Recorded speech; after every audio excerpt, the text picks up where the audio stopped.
तो आज हम बात करने वाले हैं ऑल इंडिया रैंक 1 कौन कौन सी बुक यूज़ करते हैं इनके बारे में। एंड ध्यान रखना कि अभी जब डिस्कशन चल रहा है तो हम फोकस करेंगे पूरी तरह से इस बात पर कि ये ऑल इंडिया रैंक 1 वाले कौन सी बुक यूज़ करते हैं, ना कि कौन सा मटेरियल। क्योंकि मटेरियल बोलने का मतलब ये होता है कि books plus notes plus coaching material plus test series plus other rank boosters, बहुत सारी चीज़ें हो सकती है उसमें। तो हम फोकस करेंगे बुक्स पर सिर्फ, ठीक है, उनमें भी गॉड बुक्स पर।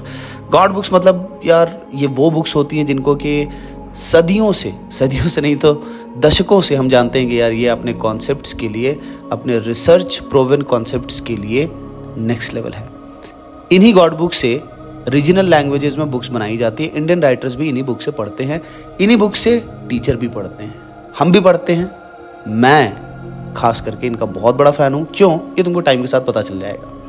बट अभी बता दूं कि कैटेगरीज बनाई हुई मैंने गॉड बुक्स की, उसके हिसाब से तुम्हें समझाऊंगा कि कैसे ये यूजफुल है। बट एक बात बता दूं, यहाँ पर ऑल इंडिया रैंक 1 लिखा है, दैट डजंट मीन कि सिर्फ ऑल इंडिया रैंक 1 की बात हो रही है। पहले भी तुमको कई बार बताया है, देयर इज पैराडॉक्स। रैंक्स जो है वो पैराडॉक्स के साथ एग्जिस्ट करते हैं। पैराडॉक्स ऑफ AR1 शायद तुमने सुना होगा पहले मेरे मुंह से। बट ऐसे यार अगर रैंक की बात करें तो तुम्हारा रैंक ना just it is decided by 1 day, लेकिन तुम्हारी रियलिटी, तुम्हारा persona, that is actually defined by infinite struggles that you actually face in your life, in your personal life, in your prep life। तो देखो बहुत बार ऐसा हुआ है कि सिंगल डिजिट रैंकर और डबल डिजिट रैंकर और ट्रिपल डिजिट रैंकर, इनके बीच में कई बार मैंने देखा है कि कई बार जो लोअर रैंकर्स वो बहुत अच्छा करते हैं आईटीज में।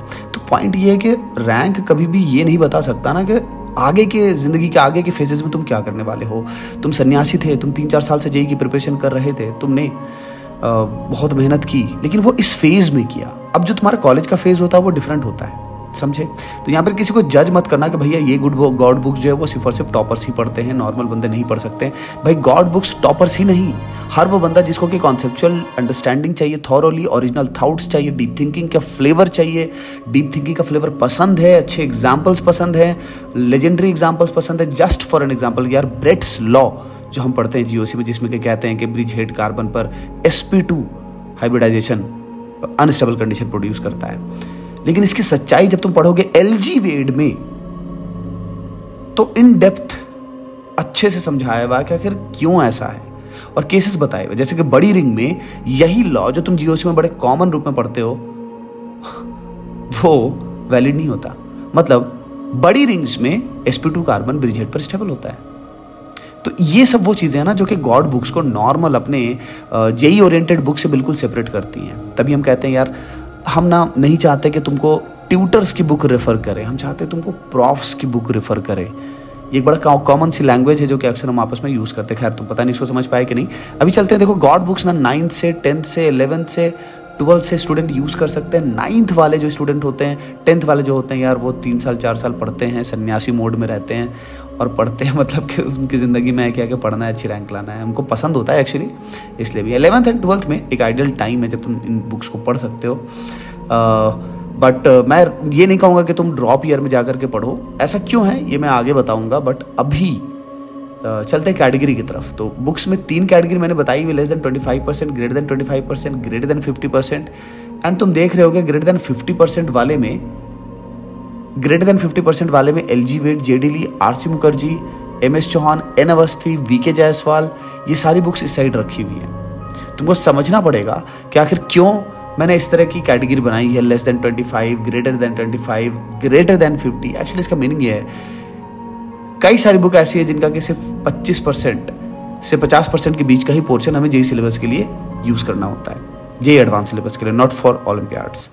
LG Wade, JD Lee, RC Mukherjee, MS Chauhan, ऐसी बुक हैं जो कि 50% से लेकर के 100% तक इनका तुम थॉरली पढ़ सकते हो और यूज कर सकते हो जेई एडवांस के लिए। वहीं Clayden, Peter Atkins, Solomons, Morrison Boyd less than 25% है। एंड यहाँ ये मेरा रेफरेंस है।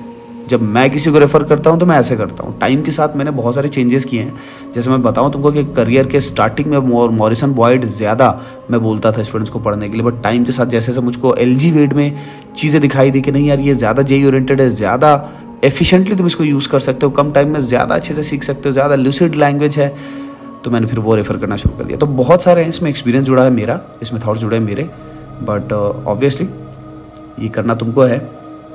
मैंने सर से कैटेगरी बना करके तुमको बता दिया कि देखो सबसे पहले तो ये गॉड बुक्स हैं एंड इन गॉड बुक्स के इतने % ही यूज़ होते हैं, सो दैट तुम ऐसा ना करने लगो कि इसमें से कोई एक बुक उठाओ और मुझसे पूछने लगो। अगर मैं मॉरिसन बॉयड यूज़ कर लूँ तो अगर मैं तुमको सिर्फ और सिर्फ बात करूँगा ना एलजी वेट की तो तुम पक्का पूछोगे, मॉरिसन बॉयड यूज़ करूँ तो, सोलोमन्स यूज़ करूँ तो। ये कॉमन टाइप के क्वेश्चन होते हैं जो मैं सदियों से, दशकों से सुनते आ रहा हूँ। अब अभी जो 25 से 50% वाली जो कैटेगरी है, सेकंड कैटेगरी ग्रेटर देन 25%, उसमें मैकमरे फिजिकल भी आप ऐड कर सकते हो ना। आरसी मुखर्जी की नई बुक आई है थ्योरी की, वो भी ऐड कर सकते हो। हालांकि इनके बारे में, सारी बुक्स के बारे में इंडिविजुअली मैं बुकलियोफाइल सीरीज में हर बात बताने वाला हूँ, बट एक वीडियो मुझको बतानी थी जिसमें कि इन सारी बुक्स के बारे में एक बेसिक बात मैं डिस्कस करता कि आखिर क्यों बुक ये यूज़ करनी है एंड डूज एंड डोंट्स जब तुम बुक्स को यूज़ करते हो तब क्या क्या फॉलो करनी चाहिए। तो चलते हैं, हम देखते हैं कि क्या डूज एंड डोंट्स होने चाहिए इन सभी बुक्स को यूज़ करने के लिए। तो कॉलम बना लेते हैं डूज एंड डोंट्स के, और इसमें डोंट्स जो है वो ज़्यादा यूज़फुल होंगे। सबसे पहले तो ध्यान रखना है कि इन सभी बुक्स को इसलिए नहीं यूज़ करना है क्योंकि टॉपर्स यूज़ करते हैं, है ना। टॉपर्स ने यूज़ किया तो बस इसलिए यूज़ करना, ऐसा नहीं है भाई। Use only if you love deep thinking, you love reading, समझ रहे हो। और हाँ, ऑब्वियसली तुमको टॉप रैंक से भी प्यार है और तुम्हारे पास टाइम है, बहुत बड़ा फैक्टर। जैसे मैंने बताया कि बहुत आइडियल टाइम होता है कि 11th क्लास तक स्टार्ट कर लो, 12th में भी कर सकते हो बहुत समझदारी से, मेंटरशिप के और ज़्यादा।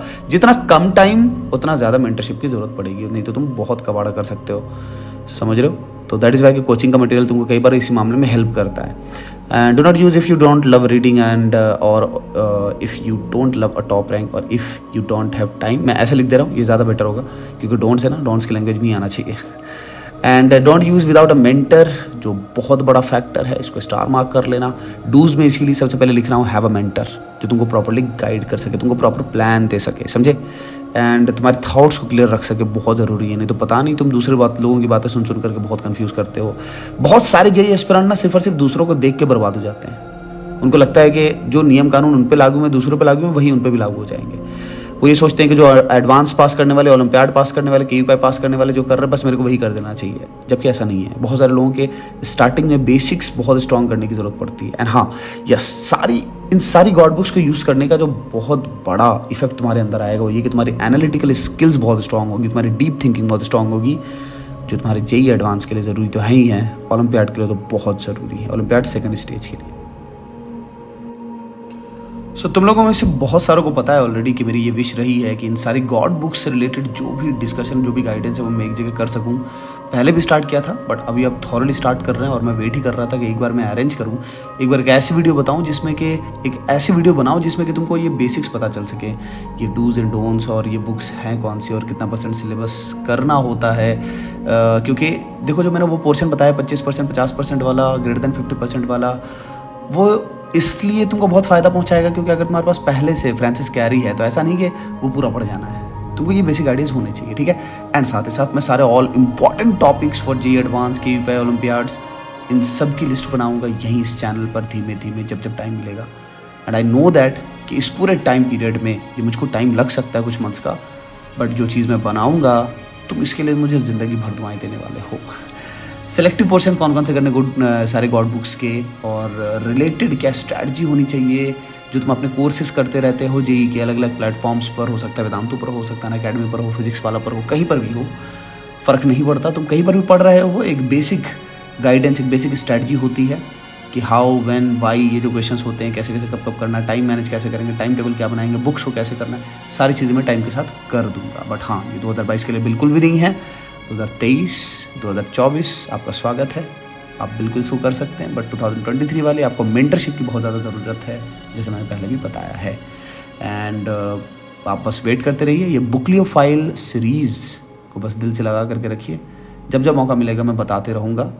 एंड लेट्स सी दैट कि किसे स्टार्ट करते हैं।